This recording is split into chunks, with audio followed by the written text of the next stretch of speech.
Hi friends, இன்னைக்கு நம்ம பார்க்க போறது banana chips. கடையில கிடைக்கிற மாதிரியே banana chips நம்ம வீட்லயும் செய்யலாங்க. வாங்க பார்க்கலாம்.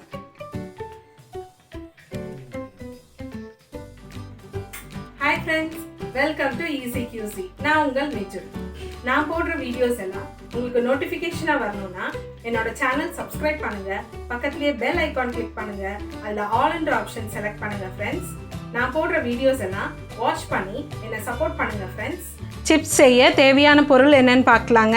2 பச்சை நேந்திரக்காய், நல்ல முத்தின நேந்திரக்காயை எடுத்துக்கோங்க. தண்ணி 1/2 கப், உப்பு 1/4 டேபிள் ஸ்பூன், பொரிக்கிறதுக்கு தேவையான எண்ணெய். நான் இங்கே கடலெண்ணெய் எடுத்திருக்கேன்.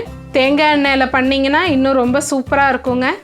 முதல்ல நம்ம ஒரு கடாயை ஸ்டவ்வில் வச்சு எண்ணெய் ஊற்றிக்கலாங்க. எண்ணெய் சூடாகட்டும்.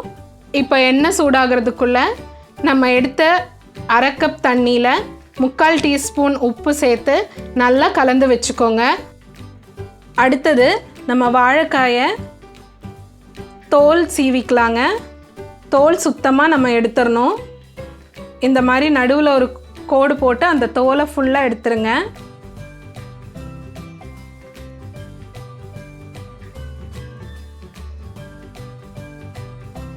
அந்த காயை ஸ்லைஸ் பண்ணிக்கலாங்க. நைஸான ஸ்லைசரில் ஸ்லைஸ் பண்ணிக்கோங்க. ஹேண்ட் ஸ்லைசர் இருந்தாலும் ரொம்ப தின்னாக இருக்கிற ஸ்லைசரை யூஸ் பண்ணிக்கோங்க.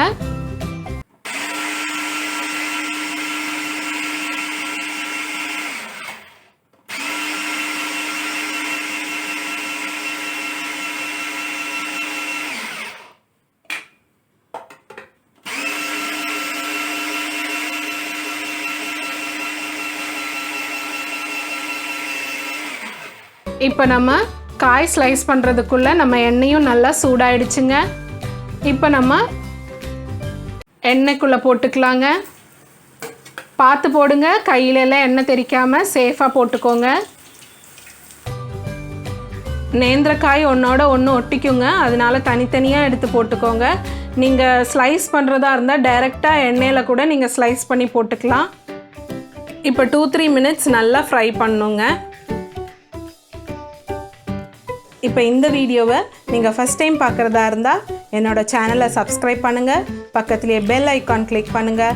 அதில் ஆல்ன்ற ஆப்ஷன் செலக்ட் பண்ணுங்கள் ஃப்ரெண்ட்ஸ். இப்போ கொஞ்சம் நல்லா அந்த பொரியறது வந்து கொஞ்சம் அடங்கிருச்சு. இப்போ கொஞ்சம் நல்லா அடங்கி வருங்க. அந்த டைமில்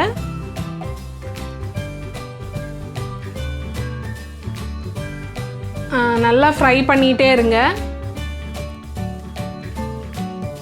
இப்போது அந்த சத்தமெல்லாம் அடங்கி வந்ததுக்கப்புறம் நம்ம கலந்து வச்சுருந்த அந்த தண்ணி, உப்பு கலந்து வச்சுருந்தோம் இல்லைங்களா, அதில் 1 டீஸ்பூன் தண்ணியை வந்து அதில் ஊற்றிக்கோங்க. இப்போ நல்லா பொரியிற சத்தம் உங்களுக்கு கேட்குதுங்களா? இந்த மாதிரி பொரியணுங்க.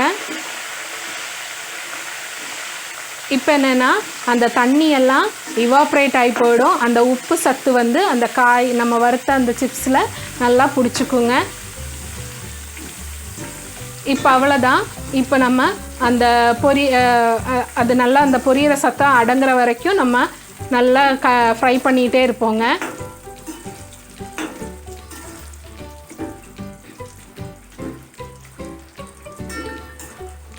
இப்போ பார்த்திங்கன்னா உப்பெல்லாம் நம்ம காயில் ஒரே மாதிரி பிடிச்சிருக்குங்க.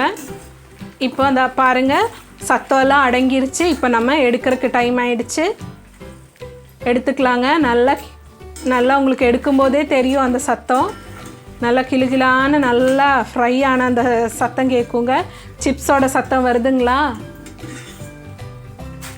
இப்போ இந்த மாதிரி இருக்கும்போது தான் நம்ம எடுக்கணுங்க. சிப்ஸை நம்ம ஃப்ரை பண்ணி முடிச்சாச்சு. இப்போ நம்ம எடுத்துக்கலாங்க. அவ்வளோதான், நம்ம சூப்பரான பனானா சிப்ஸ் ரெடி ஆகிடுச்சுங்க. கடையில் கிடைக்கிற பனானா சிப்ஸ் நம்ம கூட வீட்டில் ஈஸியாக பண்ணலாங்க. இந்த வீடியோ எல்லாருக்கும் பிடிச்சிருக்கும்னு நினைக்கிறேன். பிடிச்சிருந்தா சப்ஸ்கிரைப், லைக் அண்ட் கமெண்ட் பண்ணுங்கள் ஃப்ரெண்ட்ஸ்.